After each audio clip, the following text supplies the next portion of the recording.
All right, welcome back everybody to the Fit Pro Show. David here, Hannah there.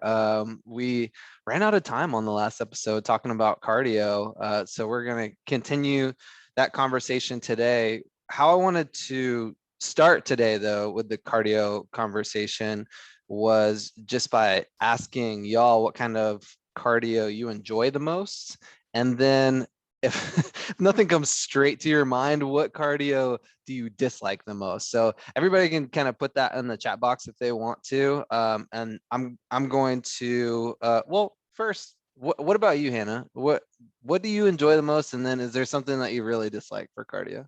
Okay. I'm not a huge low intensity person. However, love hiking and mountain biking. So those are kind of what I would do if I'm going to do more of a long duration. And Hmm. then when I do all time love hit, I just definitely got to be in the mood for sprints and burpees and box Yeah. jumps and all of that. But that's definitely my favorite. That's where I always feel the absolute best after. However, hiking, like I always feel amazing after that too, especially if I did get a good sweat going. My least favorite Yeah, though that's next. would be hopping on a treadmill and running for 30 plus minutes Yeah. or the elliptical for 30 plus minutes. I used to do that in hopes of fat loss in college. And so that was something I just have like negative ties to it. And I get really bored pretty quickly. That's the thing for me is Yeah. I'm like, I'd be running and I'm like, oh, is it at least 10 minutes? Oh, shoot, we're 2 minutes in. How am I going to do 28 more minutes? Yeah, this is a struggle. And so I'm the same way with the low intensity cardio a lot of the time, especially something like running. So take what we're saying, even though it comes from a place of knowing about this stuff, take what we're saying with a grain of salt, because neither one of us are super into like the long distance modality of cardio exercise, although there's pros and cons of all types of cardio exercise. But dislike, yeah, going out for a run, I just don't do it. I do the Murph every year and have to run 2 miles when I do that, and that's my usually my 2 miles for the year for running. But there's other types, like I'll hop on the elliptical if I'm doing a cutting phase or whatever, but that's a little bit more low impact. But as far as cardio that I enjoy the most, and for everybody hopping on, the question was, what type of cardio do you enjoy the most? What activity and what cardio do you dislike the most? Which might be easier for you to answer. But stuff that I enjoy is not just hopping on the hamster wheel, but actually doing something. I love going out and playing basketball or flag football, or just like playing with my dogs, like running around in the backyard. If you're going pretty hard and using that agility and cutting at all, or if you have kids and you go out and play tag hard for 10 minutes and you're going to get a cardio workout. Oh yeah, I've gotten into tennis lately, and I'm a big fan of it. I'm like, oh crap, it's already been an Okay. hour. This is great. That's a great workout. Yeah, that's a really good workout. Yeah, I Okay, like to have so that distraction for sure. yeah, I give mad props to people that can go out and run 5, 6, upwards of 11 miles. I'm always just like, even after 2 miles, I'm like, you like applause to you. I need to find that someday. yeah, seriously. And I saw JP gave you the thumbs up for the tennis stuff. Let's see what Mike said. Enjoy cardio when it's programmed into a workout. Okay, good point. Almost like you don't know you're getting some cardio in. Yeah, that does make sense. Yeah, yeah. Yeah. No pure, not a lot of pure runners around here, even though we do see that it's, we know that it's a good thing. But yeah, sneaking it in into a workout, whether it's like we're going to talk about different types of workout ideas today, sneaking it in there with like a little finisher or a circuit or some intervals or something is a wonderful idea, especially if you enjoy the strength training a little bit more. Kind of working it in is a good idea.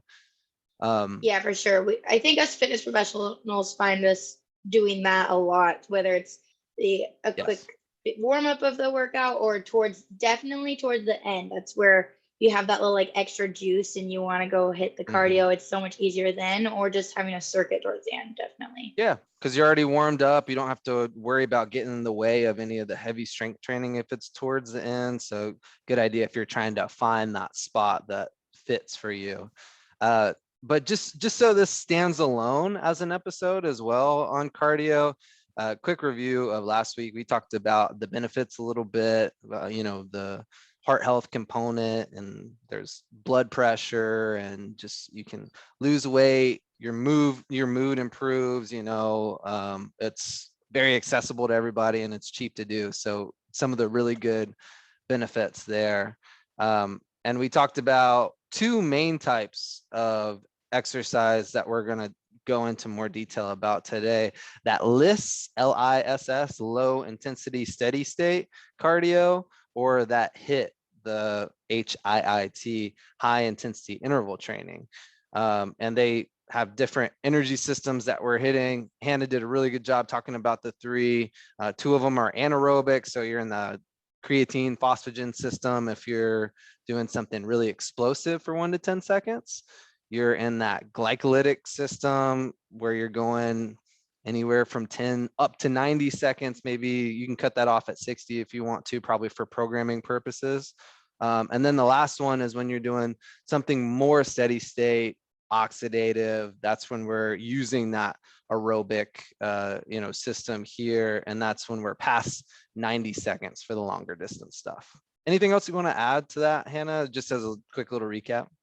I think if you're looking at your heart rate and kind of wanting to know when you're in either LISS or HIIT, I'd say the low intensity, you're going to be between like 57 to 63% of your heart rate max. So heart rate max are usually just like the most basic formula. It's like 220 minus your age. And so that number you get is going to be your heart rate max. And then you'll be training in that low intensity range when you're 57 to 63% of that heart rate max. And then high intensity, you're going to be 75% or more of that heart rate max. Mm-hmm. So I believe I got those numbers right, but it is a pretty drastic difference. So figuring, if you want to calculate that on your own, figuring out where that heart rate is, whether you're wearing a watch or you take it manually, knowing where you're kind of training, if you are kind of confused which one you're in. And then you're in the middle, you're in that low intensity to moderate, kind of mixing all the energy systems together for sure. Yeah, and it's a really good idea, whether you're writing a workout or whether you're keeping up with your performance, to keep up with some of those variables too, whether it be heart rate or just how long you exercised or what exercises you did, how you felt, how many reps you got in a certain interval, something like that. Those notes that you take, and I do that with my strength training. I do that with my cardiovascular training, because you don't know if you got better if you're not keeping up with some of that stuff. So another note right there. Yeah, I'm a big fan of just seeing where I'm at. It's what motivates me. I noticed the difference when I did have something tracking compared to when I would just go work out and not really care. I would realize, I was super tired that day, and the numbers kind of showed for it. Like my heart rate wasn't as high. The calories aren't super accurate, but calories are kind of lower because my heart rate isn't as high. And you can definitely kind of notice, oh, what did I eat today that made me have a little bit more energy? You can start to think of like what is tying into those great workouts and what might be affecting those workouts where you're like, you felt like you were trying really hard, but the numbers just aren't really showing you that. Yeah, absolutely. Agree with all of that. So, okay, let's get into some workout ideas. Let's do that. And we can start this with just the simple things that I posted on the team page. There was an A workout and a B workout. One of them was 40 minutes of low intensity cardio, whatever you pick, like row, bike, jog, elliptical, just at a steady pace, or 9 minutes of high intensity intervals. So it was 3 rounds, 30 seconds on, 30 seconds off. And it was, kettlebell swings, med ball slams, and mountain climbers just in a row like that. So I was asking what a preference was, just because you see that 9 minutes, you're like, oh, I can get a workout done in 9 minutes, not bad at all, right? As opposed to the 40, but how you feel during that 9 minutes is going to be a lot more uncomfortable than how you feel during that 40 minutes. And differentiating those two is important when you're picking what you want to do. And I do want to say that a lot of times maybe you're going to that 30 or 40 minutes of just a steady state movement because it's intimidating or you don't even know how to create that 9-minute workout. Yeah. So learning how to, it seems complicated at first, and it's always nice to have someone telling you what to do. But see, David picked 3 different exercises that are using like your full body, getting your heart rate up that you can't do for a super long time. You can't do 40 minutes of kettlebell swings nonstop. So you can only do 40, he's only going to have you do 40 seconds. So finding those 3 movements that do take a lot more movement. You could even do one movement, and we'll talk about different types of training, but one movement, do it for 30 seconds, 30 seconds off, 30 seconds. And so there's just figuring out how to structure it, start less complicated because it is like, it's harder to do that than it is to just get on an elliptical for 40 minutes. So I think that's why people will stray away from the high intensity interval training as much. And when you're picking your exercises, like Hannah was saying, when you have those big movers, when you're moving at multiple joints at one time, whether it's like, you know, shoulder and elbow and hip and knee and ankle, sometimes maybe all of those together, that's where you're burning the most calories. That's where you're using the most muscle. That's where you're doing the most work. So that's why you're going to pick some of those bigger movements as opposed to like, okay, I'm doing a curl and then I'm doing shoulder press and I'm doing like a push-up. First of all, those are all pushing exercises, and they're small muscles when you can get this big hit in this short period of time. So being strategic with that is a really good idea. And also different movement patterns. If we're working in a circuit, that's something we're going to talk about too. So one of the things that we kind of touched on last week was Tabata intervals, and we can talk about that some more today. Tabata intervals is when you do 20 seconds of work followed by 10 seconds of rest. And if you've ever gone really hard for 20 seconds on whatever exercise it is, and then you have a 10-second rest, 10 seconds feels like 2 seconds. So it's really tough, especially if you have consecutive, exercises there, right? Yeah, I will say for me, when it comes to actually doing a Tabata workout, I have to be in the mindset that I'm going to push myself really hard.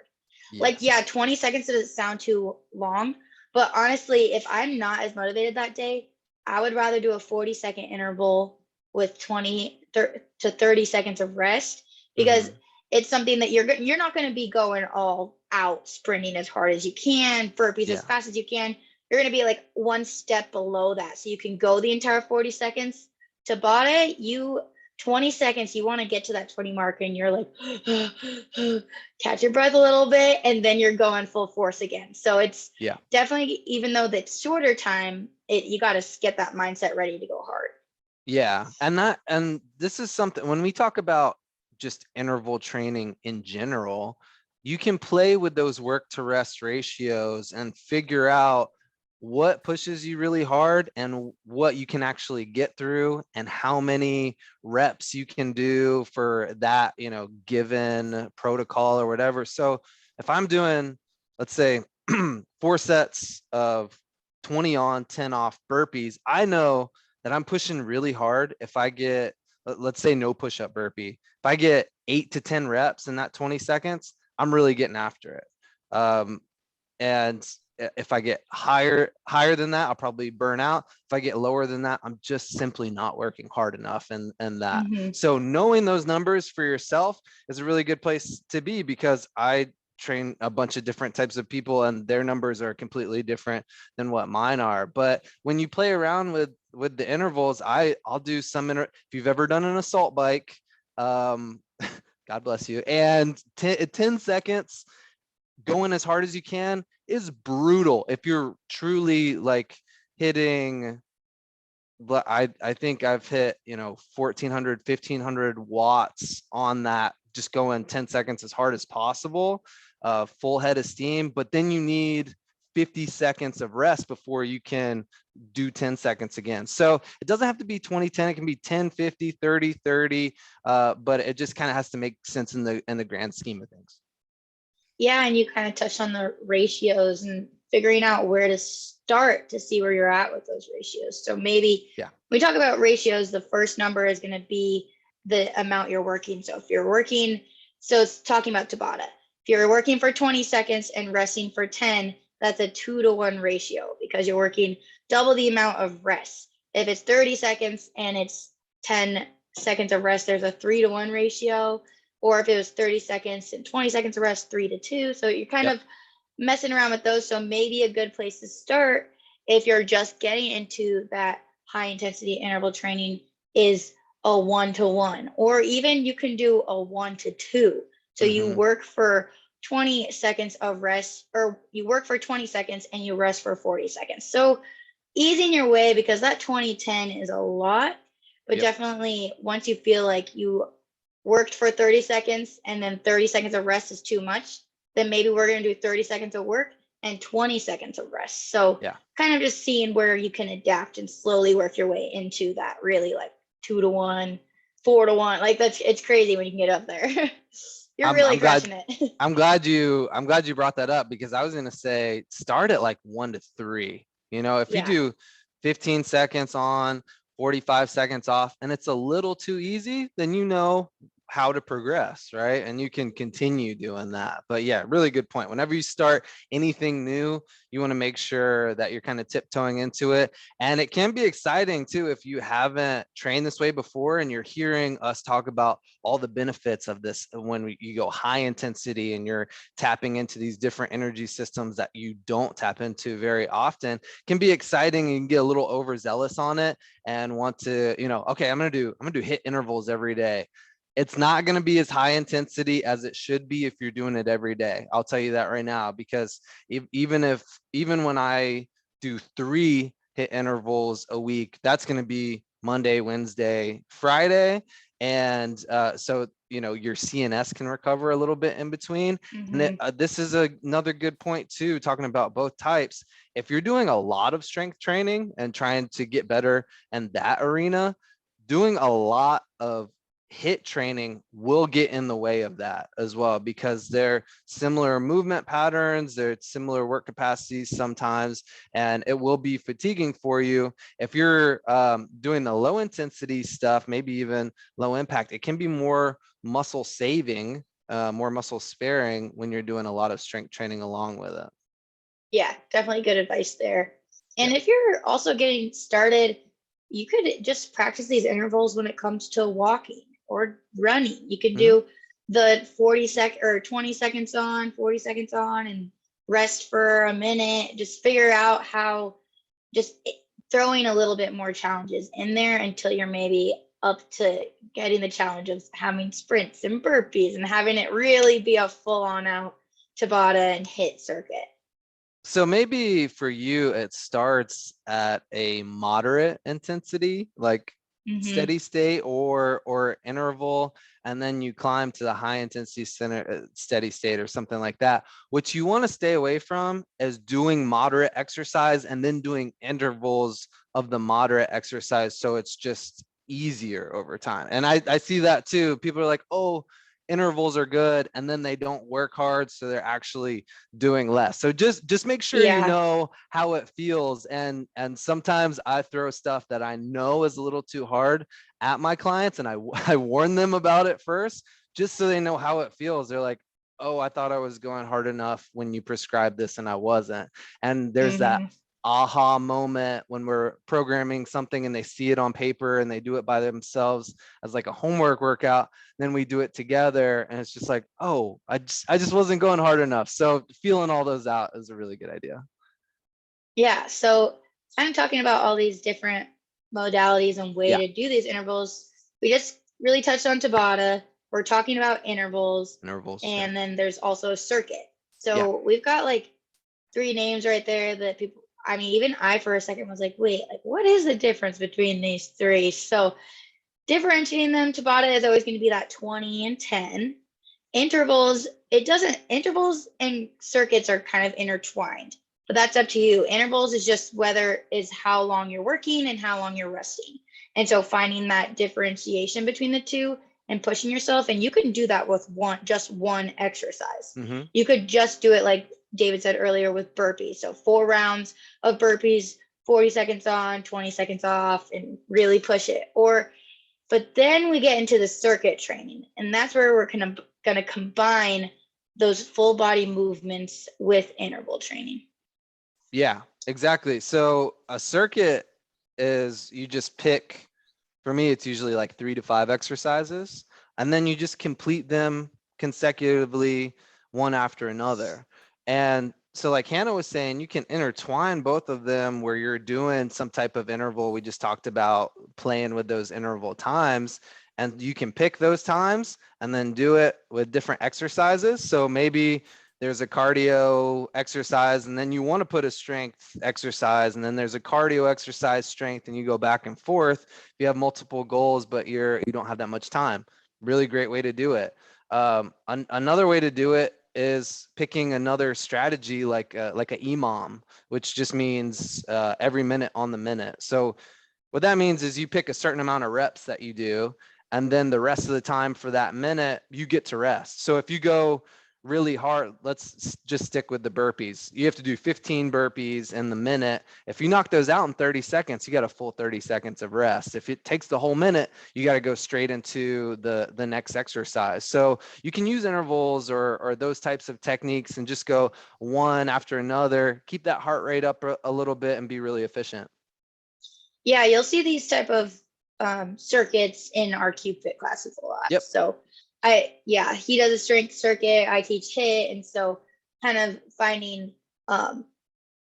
figuring out how to work the whole body, but also get that heart rate up. And so we kind of talked about this, we don't want to reach muscular failure when we're working in these circuits and intervals. So that means you don't want to do a ton of leg exercise after leg exercise after leg exercise. You want to break it up and find different exercises and movements so that you're kind of hitting. So I just did jump squats. I as a trainer am not going to make us do 30 seconds of jump squats into pull squats into burpees. Like that's a lot of legs right away, and you're going to be dying, and then that leads to injury. So we're going to find a way to do those jump squats. Then we're going to maybe do a little bit more upper body on the floor, some moves, and then we'll go into a cardio move or ab, and then we can go back to legs. So working through a better pattern that's for your body, that you're not going to lead to injury and get too fatigued that your legs are giving out when you're trying to walk. Perfect. Yeah, you don't want to get to that complete failure, or even a really high amount of that local muscular fatigue that Hannah's talking about too, where it's the limiting factor to where now we're not getting an aerobic workout at all. We're just trashing our quads or our glutes or our shoulders or whatever it is, because again, we're picking 3 to 5 exercises that are doing the same thing when we could pick, a knee dominant movement, then a hip dominant movement, and then maybe like an upper body or a core exercise, and we run through those. So now you can get after it on each and every exercise. You have the aerobic component, and we're being efficient with our time again and effective with that time. So just think about that. Again, that's why in the example I put swing, med ball slam, and then the mountain climbers. There's a million ways to do it. That was just one example of it. And if I think, as far as exercises go, there are so many just body weight exercises that you can do. And you think about, or just like jumping rope, like that's really hard, but high knees, butt kicks, jogging in place, jumping jacks, like any type of plyo, squat, lunge, shuffle, can continue going forever. But just move your body in a weird way, like dancing is an exercise. It can be an exercise if you're going hard. Like if there is a way that you're moving your body correctly, then do it for cardio if you're going hard enough. Yeah, for sure. And this is why people love group fitness classes. This is why people pay the big money to sometimes be part of those gyms, because it's already pre-programmed for you. You show up, you get to hit the cardio, get the muscles burning, get all of that, and be efficient with your time. And that's why we have such a big Cube Fit class schedule and group classes when we're on site. And it is overwhelming when you're trying to, or stressful, and takes a little bit mental capacity to create your workouts. But once you can get a basic understanding that it doesn't have to be super complicated, back to the beginning, pick 3 different moves, hit a timer, look at the clock, do a certain amount on, certain amount off, do 4 rounds. Like it doesn't have to be super complicated. And that's where David and I probably like started when we started getting these workouts. We had to learn at one time too. And now we've got so many exercises in our brain that we can pull together to make an awesome workout. Learn the hard way sometimes for sure, but yeah, Yes. definitely learn. You gotta feel it. You gotta feel it out. You gotta practice what you preach. If somebody's giving you a workout and they haven't tried it or done something close to it, you should not be trusting it because they don't know what it feels like at all. But yeah, I think a lot of people too have a hard time if they have some type of injury or limitation. So I want to talk about, and I want to know from you, Hannah, like how maybe we work around those limitations, or how can we still get stuff done when you're dealing with those types of variables? Yeah, I've suffered many injuries my life growing up, and injuries are the worst because you are afraid of just like losing everything you worked hard for and getting out Hmm. of shape, and then getting back on the horse is super hard and not very motivating. But you'll hear us preach it in our classes all the time. Like we're always offering modifications. There is a way to get your heart rate up without jumping off the ground, without slamming your body on the ground. And so I always also say, if, like you do have back pain, you do have really bad knee pain, and an exercise is bugging you. There's different exercises you can choose, whether it's marching really quick in class instead of doing high knees, or your knees are hurting from squatting, whether you're getting on the floor and doing hip bridges instead, working your glutes, but you're not loading those knees. There's exercises where you can still work just as fast and not be as pounding on the body and still get that heart rate up. Again, if you know what your heart rate, what you want your heart rate to be, you can track that and see where you're getting it to. Even if one time I couldn't even walk, I would sit on the floor and sprint with my arms, and my heart rate was getting up there. Oh yeah, It's not as yeah, fun, but you can that'll still do make it it. happen.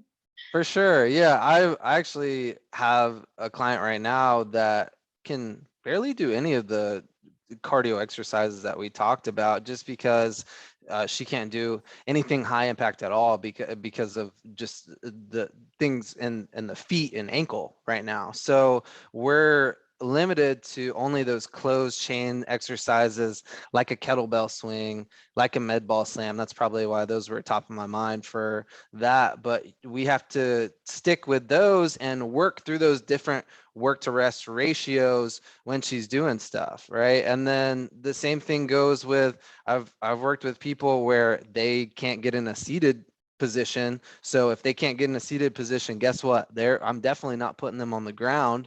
So Yeah. you have to be creative with how you're doing things. And even if it's strength training, making sure that, okay, we're working with these rest periods that are a little bit shorter, and we're going to get an aerobic component from that. Or maybe we go higher rep for some endurance work that we sprinkle in with the strength work. Lots of ways to do it. Yeah, it's just kind of testing it out, seeing how you feel. If you're not huffing and puffing and that's what you want, then work a little bit longer and maybe work a little bit harder. Yeah, totally. Pretty basic if you really think about it like that. You can make it as technical or not technical as you want to, but that make some of the wisdom that you get is going to be stuff that you kind of already know and you just have to do. But I've been loving this. I'm glad we got another 30 minutes about cardio. We've talked about bringing Jessica Green on, who usually sits right here next to me, and so we're going to talk to her and see if we can get her on to talk about some nutrition stuff, maybe prepping for cardiovascular stuff, or if you guys have any questions or anything that you want to hear from her, definitely let us know, and we'll get some of those going next time. Yeah, hopefully talking about fuel and recovery Yeah, those will be good. aspects will be. All right. Thanks, team. Hopefully you learned a little. All right. Thanks, everybody. Take care. We'll see you next time. Thanks, Alberto. Yeah, Mike. Thanks.